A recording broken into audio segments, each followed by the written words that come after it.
Hi, my name is Molly O'Neill, and I'm the author of The Skeptical Millennial Lifestyle, Living to Eat 2.0.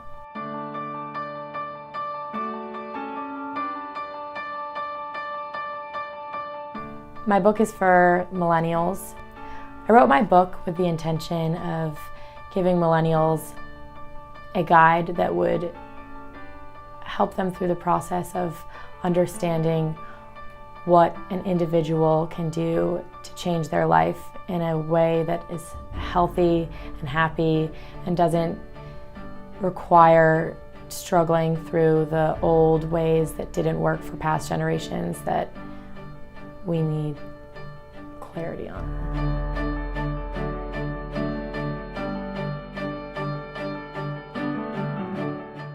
Really excited. I put a lot of work into this, so it's really nice to see it all coming together. I don't think I ever expected it to get to this point 6 months ago, but now that we're here, it's really exciting to see it getting there.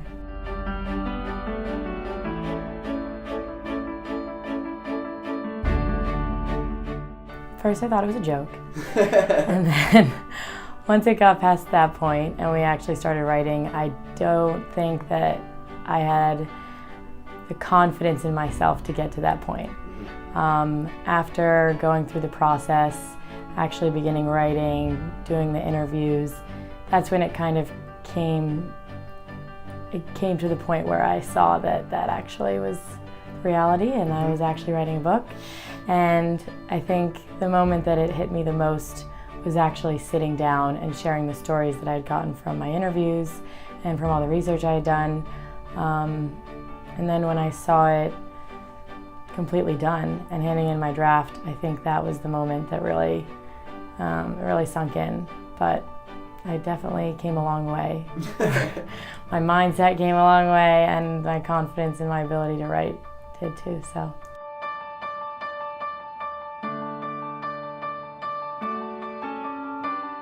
So from the beginning, I didn't really know where I wanted to start or really what topic I wanted to write about.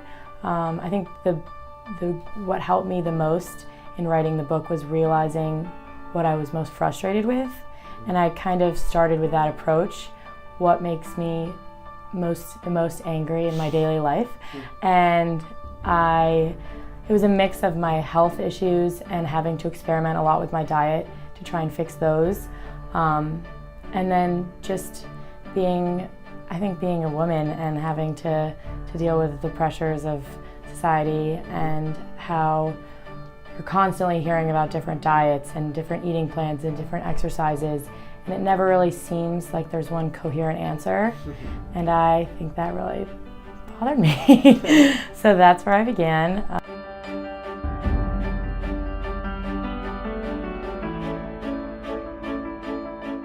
So in the town that I grew up in, there was definitely a lot of type A personalities, and there was one image that was kind of what you strove to be like, and I was frustrated by that, especially because I never liked sports, and that was kind of the stepping stone to getting to that place, was becoming an athlete.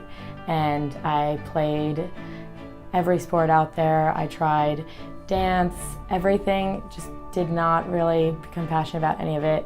I started to spend most of my time doing service. My mom was really involved in the outreach opportunities at my middle school and my high school. So in middle school I started to focus on that, and I was less focused on being on every single team and traveling all summer. And my mom definitely liked that because she hated it too. But that was definitely difficult for me because my whole social circle was really involved in sports, and their parents were really involved in making sure they were part of those. And that made everyone believe that that was the one way to work on that was the healthiest way to get to the perfect body type and all of that.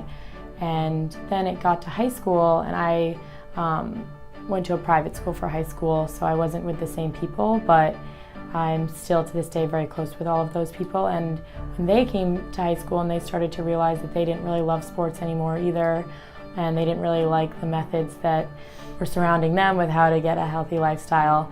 I was really happy to have known that I had found things that I really enjoyed, that I didn't feel the pressure to be involved in that. But when it came to figuring out what I wanted to do to be my healthiest, it became really difficult, especially in high school, because there was a lot of pressure on looking a certain way that couldn't really be attained in a healthy manner, or at least people didn't really know how to do that. And I kind of wanted to figure out how to do that without having to try crazy diets or not eating at all. That was definitely not an option. And my high school environment was really good for that, because at an all-girls school, people weren't actually as competitive, because there wasn't the pressure of boys and that judgment. So I became a lot more comfortable with myself, and the way that I wanted to become my healthiest wasn't as much set on fulfilling some perfect standard.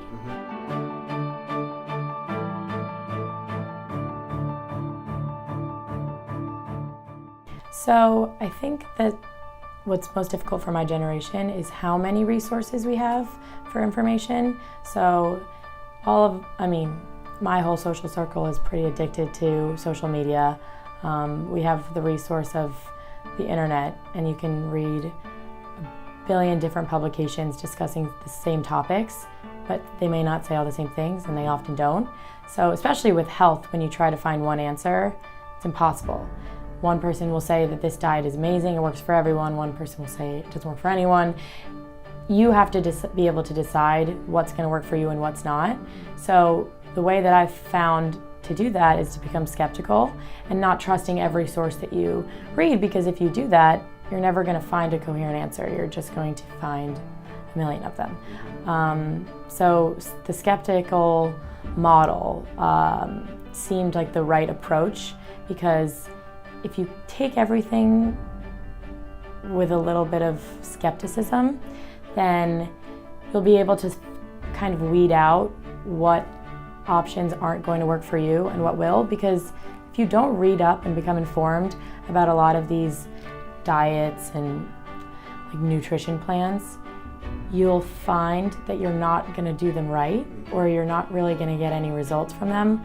I found when I was writing and doing this research that there are certain diet plans that will not work for certain types of people. There's certain plans that are set for intense athletes, people who are at the gym every single day, but that type of diet wouldn't work for someone who's not. And people don't necessarily know that. They hear from a friend who does that and they think, oh, this could be great. And then they read a few things on the internet about how it's done, and then they go into it. And then they're like, oh, this doesn't work at all. I can't believe that I tried this, or that someone said it worked. It doesn't work. But that's not necessarily true. So I think that was the most interesting thing about my research, was finding out that there's a lot of work that must be put into finding the right solution for you. And I think I learned the most about that by speaking to Daria Rose.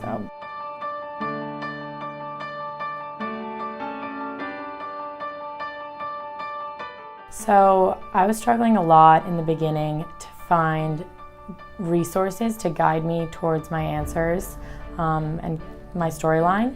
And when I came into contact with Daria, she was more than willing to talk to me and to tell her own story, which I wasn't expecting from such an influential leader in health and fitness. But when I interviewed her, she told me about how she never expected to get to the place that she is with her understanding of health and fitness and what works best for her. But when she realized that trying every single diet out there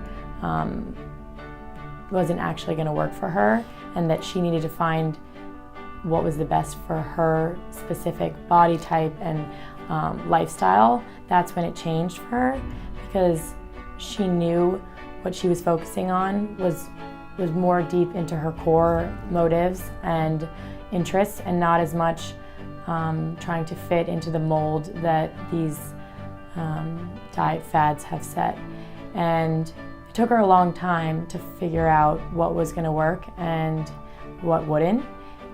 And that was what was really interesting to me, is that she found a way to kind of be skeptical to the fact that they're not all going to work for her. And it was through her skepticism that she really came to the best answer. And so then I looked at her model and how she tries to share her stories and her advice.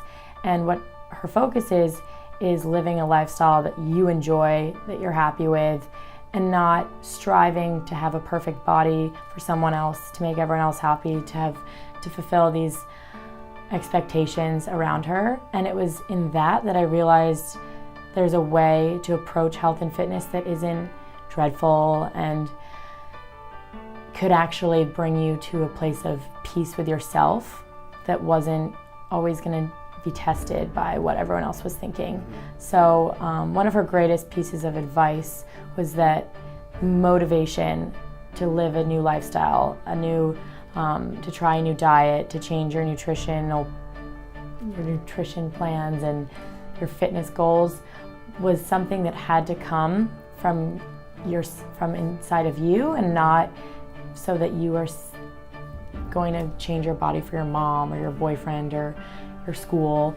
And I think knowing that, I could find a way to make a plan that would harness, that would take you towards that goal and keep you away from fulfilling the expectations of others.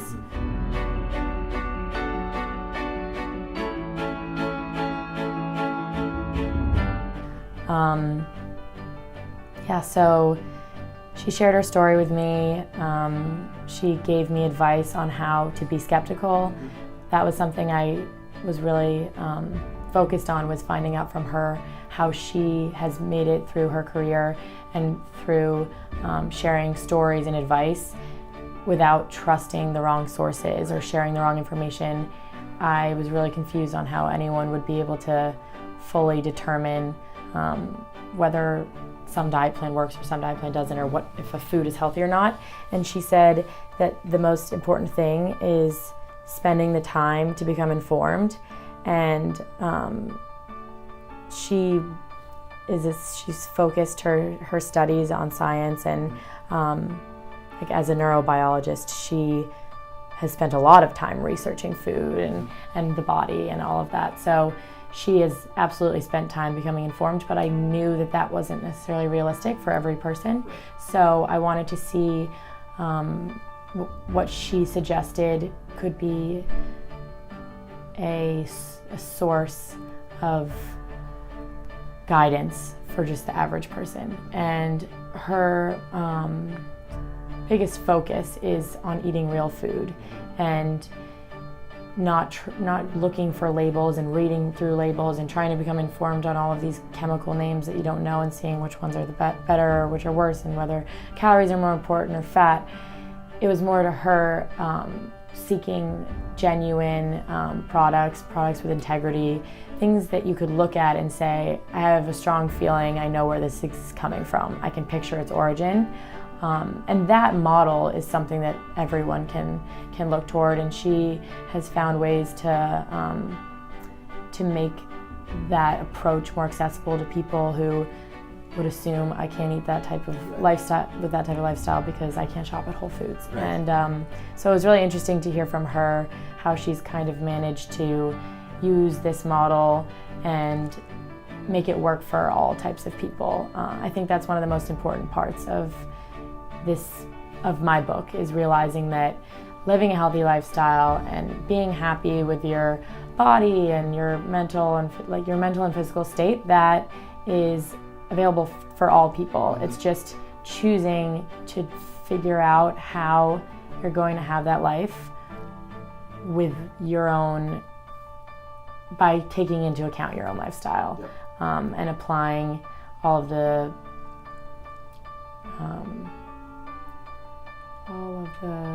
suggestions in a way that makes sense for you. Yeah. I think my driving point of this skeptic model is that we have to be skeptical if we want to find what's going to be fulfilling for us as individuals, not as a whole.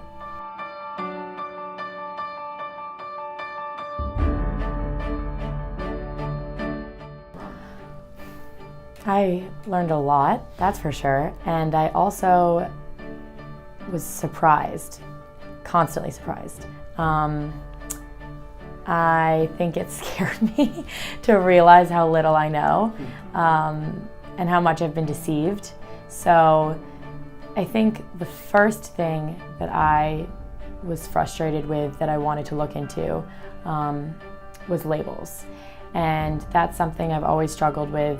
How do you know when you're at the supermarket if something is healthy or not?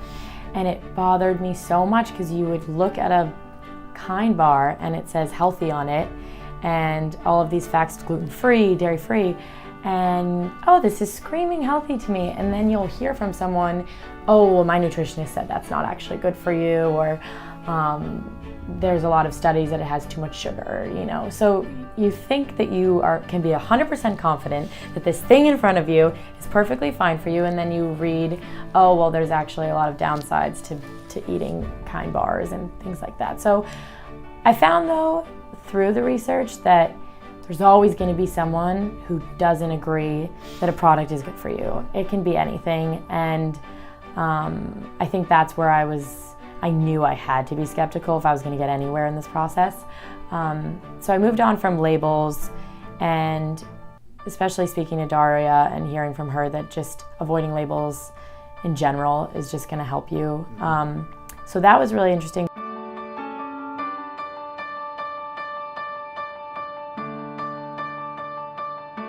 I looked to a bunch of other countries who have a lot less problems with obesity and with diet fads, and kind of their lifestyles are not as forced to be healthy. It's just naturally how it is. So that was really interesting to me because I wondered, how is the United States, a country who's so successful in so many ways, lacking so much in this one area? And so I read a lot about countries like Italy, and I think that was the funniest thing to me because people think of Italians and they picture pasta and carbs and bread and wine and cheese, and they're expecting, when you picture that image, they're expecting obesity just as we see that in America. And then I read about people in Italy who are ranked in the top 3 healthiest nations who don't struggle with obesity in any way close to what we do.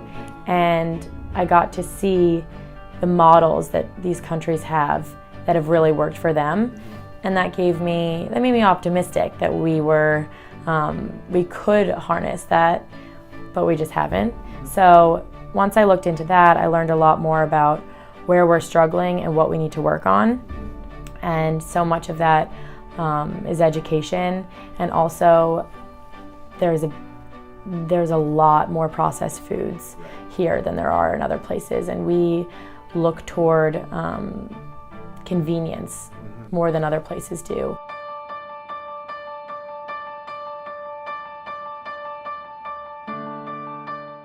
So supermarkets have long been the core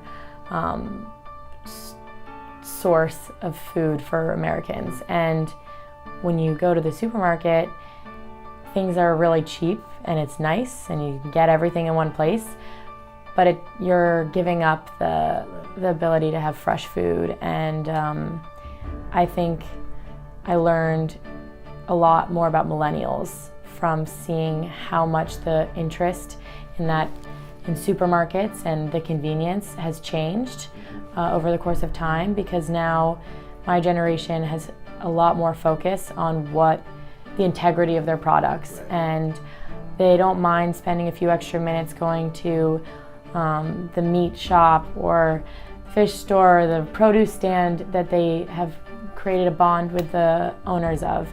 There's just a lot more focus on where our money's going and where the products we're getting are coming from, that these supermarkets aren't as popular anymore. Right. And things like Whole Foods are Right. huge Right. because people can go in, shop, and know and feel safe that they're not contributing to unhealthy behavior. Right. But that doesn't work for everyone. Right. We can't all shop at Whole Foods. Right. So that's where my focus came to how our generation can make this healthy lifestyle and this focus on integrity more accessible to more people.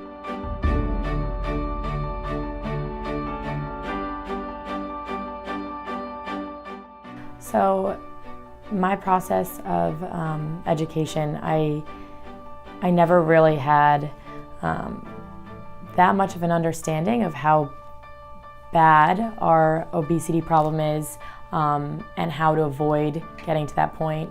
I never really understood the impact of eating processed foods or how long those items have been sitting on a shelf before they're entering your body. And I think if I had known that earlier on, I would have spent more time trying to stay away from those products.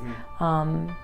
And realizing that it actually takes a big toll on you to not receive the nutrients that are stripped from processed foods. Mm-hmm.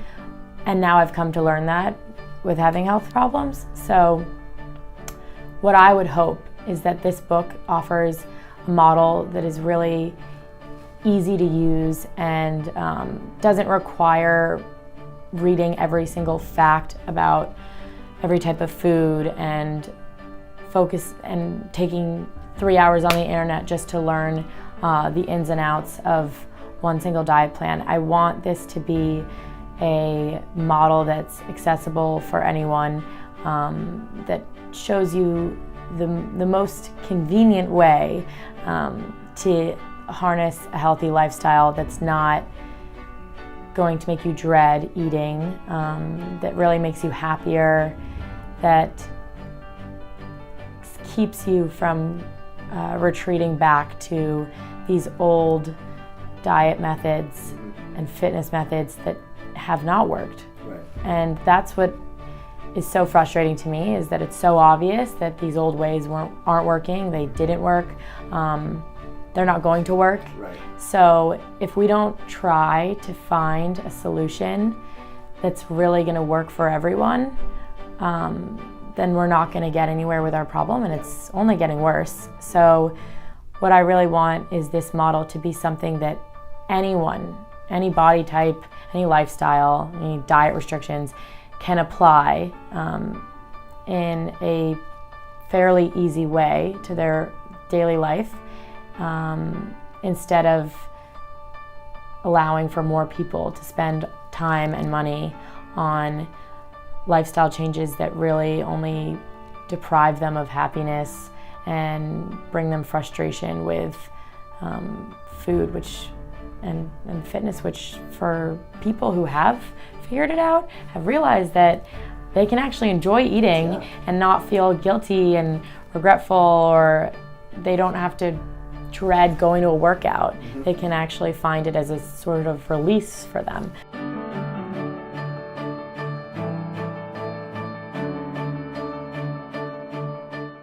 Well, I didn't want the book to stand out as something that screamed, you need to be deprived of the enjoyment of food. You have to go to a restaurant and say, I can't eat anything on this menu because I have to have something that I picked up from the store that's only lettuce or that I grew in my backyard. I don't want it to be something that people look at and think, okay, well, this is just another book that says restrict half of what you eat or half of what you do so that you can attain some sort of perfection. That's not what I wanted. I wanted it to scream, this will work for anyone. And I thought a cheeseburger would do that, because there are people who refuse to eat certain things, and that's completely fine, and the model will work for you too. But I know that there are a lot of people who feel stuck in the way that they live their life and believe that making a change toward a healthier lifestyle would really just put a toll on their happiness and wouldn't make sense for them. It just seems like a lot of people have come to believe that being healthy sucks. And simply said, it seems like it sucks. And I believe that I've found a way to show that it doesn't have to suck.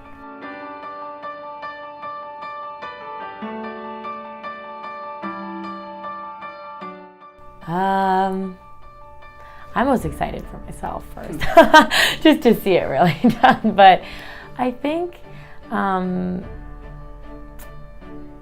most excited to see it get into the hands of my peers, people who I know have struggled with finding that balance in their life, and hoping that I can see other people be impacted the way that I've been impacted by going through this process and doing this research. I think it's so exciting to learn all of this, that all you really want to do is let other people enjoy that. And I think that I'm really just excited to see how people react to some of the information that's in there. There were so many things that I was amazed by. Definitely that Italy fact, I did not expect that. So I think there's just a lot of misconceptions, and I'm excited to see how people react to learning that they've been deceived by our society and they don't have to be anymore. That's great.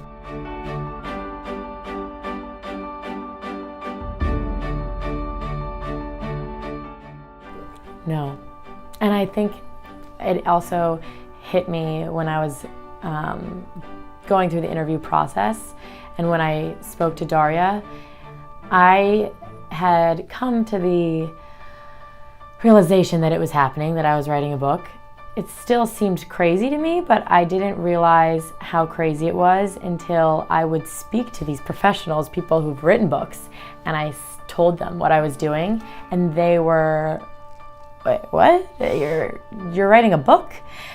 And at that point, I became really excited too. I became excited, and then I also became nervous because people who'd written books were surprised that I was about to write a book, and I was like, "Oh no, am I really in for it?"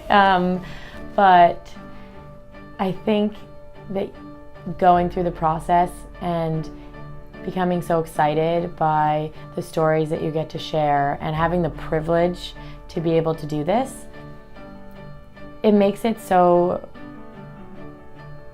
rewarding that it's worth going through.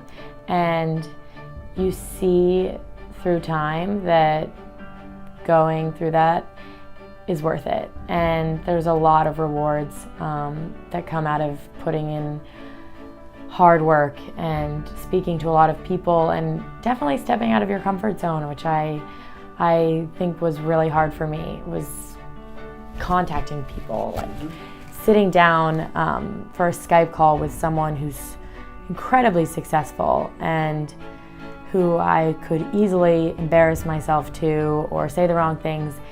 And it wasn't as crazy as I thought it would be. And I really, I gained a lot of respect for the process and realized that no matter what it was going to take, it was going to be worth it.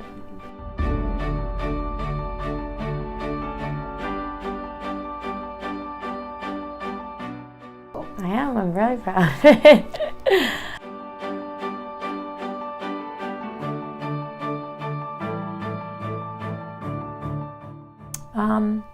I would love to write more on the subject. I think it's obviously hard when you have a time crunch and you're trying to share the stories that you have acquired over a series of months, when there are people who will spend years upon years before they publish a work. So I think there's definitely more stories I'd love to share, and it would be exciting to do more of that in the future. But I think what's most important to me is finding a way to have that model become more accessible for people than just in a book. I had originally hoped to see my book implemented into a school system so that people who are in high school and middle school can leave, go into the world where they have to make all of their decisions on their own for their health and know how to do it. But I realized from my own experience, I didn't really want to sit down and read the books that I was forced to read by my teachers, especially sitting in a health class where I think my health classes were pass-fail. It just didn't really seem like something that I would have done, so I didn't really think that would be the best approach. I want the way that I approach this, sharing this information, sharing this model, to be something that's really accessible to the people that I'm targeting the most, which are people of my generation who are addicted to social media and the internet. So I think going forward, I want to be able to share my stories in different ways so that I'm connecting with more people. I think a book is really important. I think it will share my story in the most in-depth form.